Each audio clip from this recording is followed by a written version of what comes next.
అందరికీ praise lord. మన తెలుగు రాష్ట్రాల్లో ముంతా తుఫాన్ వస్తుంది. అందరూ జాగ్రత్తగా ఉండాలి.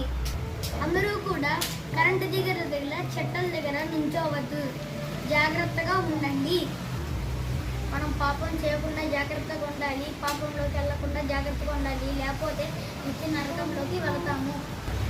ఇంట్లో ఉంటే తుఫాన్ నుంచి సేఫ్గా ఉంటాము. దేవుడి దగ్గర ఉంటే పాపం నుంచి సేఫ్గా ఉంటాము.